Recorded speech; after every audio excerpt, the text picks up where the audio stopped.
Thank you very much. Well, in the given time of 5 minutes, I'll try to address 3 points about the potential of democracy in Georgian society, about the main obstacles of building sustainable democracy, and about the approach we have now in Georgia, we meaning the new government which is responsible about the country since 2012. About the potential, after listening to this analysis, what was happening about democracy during the course of history and during the last 40 years and so on, for us, Georgians, these last 40 years were instrumental. Why? Not because of the events in Portuguese, but because of the Helsinki process, which started almost in the same time. And we all know that that process generated very important processes in this country.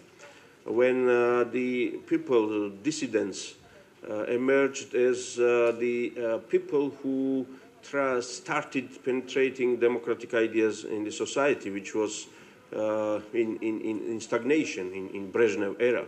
And many political leaders who later on led the country to the change, a dramatic change, started their political activity or thinking in those days, including the founders of the party I belong, the Republican Party, which was founded in those years, 1978.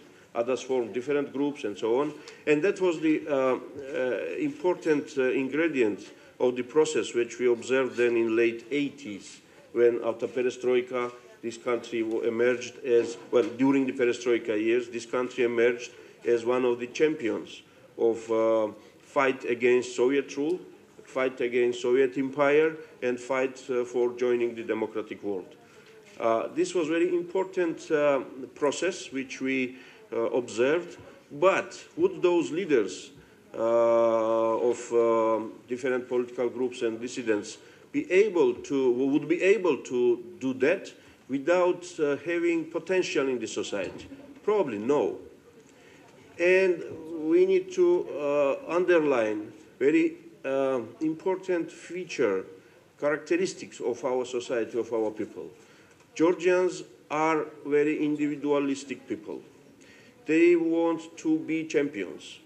Not only political leaders are fighting for the very few chairs in political leadership, but everything Georgian wants to be best. And those of you who know better the culture of Georgia, the last point is the competition who is making best homemade wine. And if you tell somebody that, no, probably your wine is not as good as the other one, well, that's a huge humiliation of the people. So there could be a number of things brought in the discussion which demonstrate that, well, this country, this society cannot tolerate something different than democracy, than free competition, than the ability to kind of make your own case and to be you, not something which others want you to be. Therefore, authoritarian rule, which, yeah, in many countries lasted or is still the case for decades, probably in this country has life expectation of 2, 3 years, 4 years, not more. And it has been demonstrated a couple of times during the last 25 years. So what I want to say, and because of time constraint, I cannot elaborate more, there's huge potential and spirit of the democratic lifestyle. And this is probably most natural for the society. But then we see that we have some obstacles. And we failed several times. At the beginning of the 90s, we believed that when we said no to communist regime, well, democracy would arrive. That would be so easy. Because, yeah, now we all wanted freedom, and there were many parties, more parties than we have now in political scene. But it did not work. Then there were several waves of this kind of transformation and expectations and hopes. Last failure being the Rose Revolution, which generated huge enthusiasm, and most of the people I see in this room, Georgians, were together in those days and trying to achieve something, including all of us, Georgians here, in different capacity. But then some things happened, and then we are now in all different sides, and then we are sometimes fighting, and so. Why is that? Why we failed to stay together when we were so close to each other? Probably because we failed to disassociate our personality from the public roles we are having. To make sure that, well, when I am looking to my old friend, Mr. George Margvelashvili, I am looking now to the president of the country. And no matter how I like him or dislike him or agree or disagree on the personal level, I need to agree with this fact that he's the president, and I'm talking with the president. And he is the president. And Mr. George Baromidze, with whom I have a longer history of being together and fighting together, I need to agree that he is Vice Speaker of the Parliament, and he is member of the Parliament. And no matter how much I disagree to him, or I have many questions about his decisions in the past and so on, yes, we need to somehow work together. I need to listen to him, and I need to take into account his arguments, and sometimes agree as well. And that's not shame. That's why I say that, yeah, on this issue he's right. So this goes to political culture issue. This goes to some temperament or many other things. And I find this as main obstacle, because we fail to consolidate our potential. We fail to institutionalize our democratic potential. We fail sometimes to have free and fair competition between political parties. On the other hand, we succeed becoming kind of enemies on the second day after we disagree on some issue, on policy issue or on a value issue or something like that.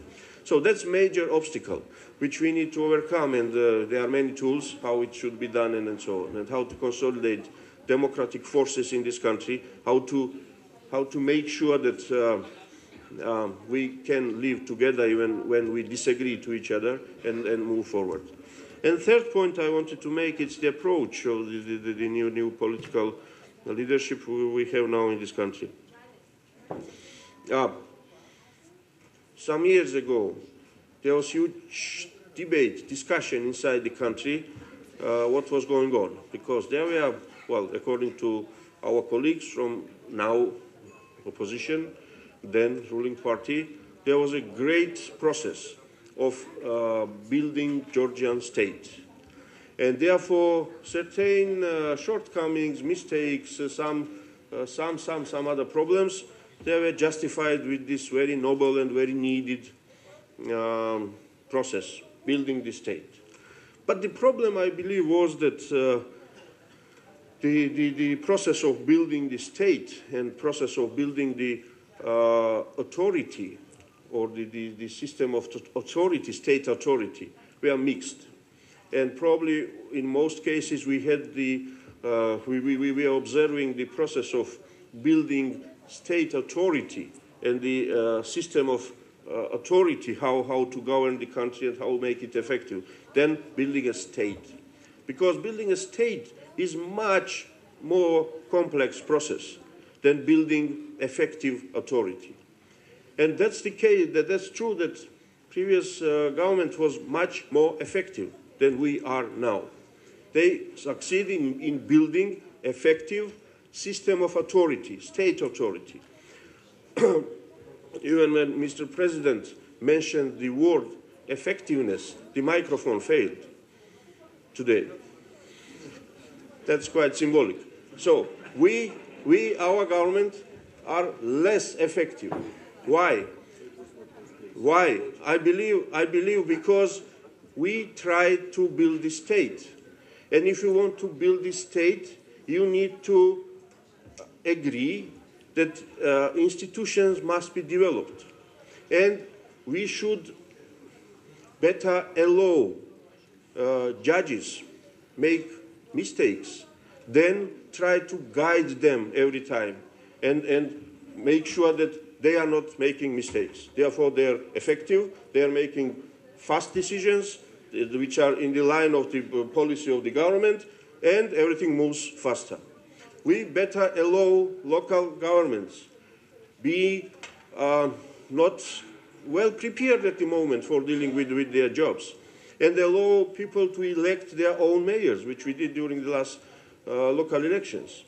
And yeah, they are not as effective as those who were appointed a few years ago and who were watched from the center and who were guided from the center. And yeah, they were able to solve some problems faster. But if we do not allow local people to be free and to make sometimes mistakes as well, they will never learn how to govern with for their villages and so on. Again, I will not continue more. This is our approach, that if we want to build state, we need to strengthen the institutions, and we need to allow that president is the president, and he has his mind, and sometimes we disagree, and sometimes he will put veto on the law which the parliament adopts, which was unthinkable previously. If during the previous system one minister would say something differently, or one institution would act differently than this state hierarchy worked, that was the start of the end, because the monolithic structure of the governance would be just destroyed.